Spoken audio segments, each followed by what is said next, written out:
গ্রেপ্তার ৫ ডাকাতের মধ্যে ছিলেন যুবদল ও ছাত্রদল কর্মী। কুমিল্লার লালমাইয়ে যৌথ বাহিনীর অভিযানে ৫ ডাকাতকে গ্রেপ্তার করা হয়েছে।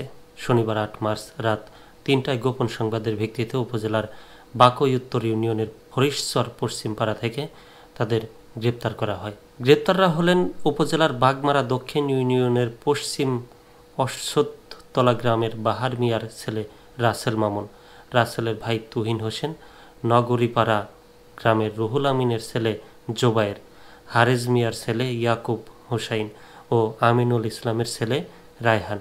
তাদের মধ্যে রাসেল মামুন নিজেকে বাগমারা দক্ষিণ ইউনিয়নের যুবদল প্রস্তাবিত কমিটির সদস্য সচিব পরিচয় দিয়ে এলাকায় পোস্টার ও ব্যানার সাটিয়েছেন। আর ইয়াকুব হোসেন নিজেকে বাগমারা দক্ষিণ ইউনিয়ন ছাত্রদলের প্রস্তাবিত কমিটির সদস্য সচিব পরিচয় দিয়ে এলাকায় পোস্টারিং করেছেন। তবে এ বিষয়ে স্থানীয় যুবদল ও ছাত্রদলের নেতাকর্মীদের বক্তব্য পাওয়া যায়নি। লালমাই থানার ভারপ্রাপ্ত কর্মকর্তা ওসি শাহ আলম বলেন, যৌথ বাহিনীর অভিযানে গ্রেপ্তার হওয়া ৫ যুবক ৩ মাস আগে দত্তপুরের ২ প্রবাসীর বাড়িতে ডাকাতির কথা স্বীকার করেছেন। তাই তাদের সেই ডাকাতির মামলায় গ্রেপ্তার করে আদালতে পাঠানো হয়েছে।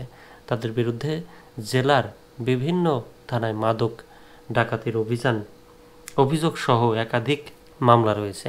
প্রসঙ্গত, ৩ মাস আগে বছরের ৬ ডিসেম্বর উপজেলার বাগমারা উত্তর ইউনিয়নের দত্তপুরে ২ সহোদর প্রবাসীর বাড়িতে ডাকাতি হয়েছিল।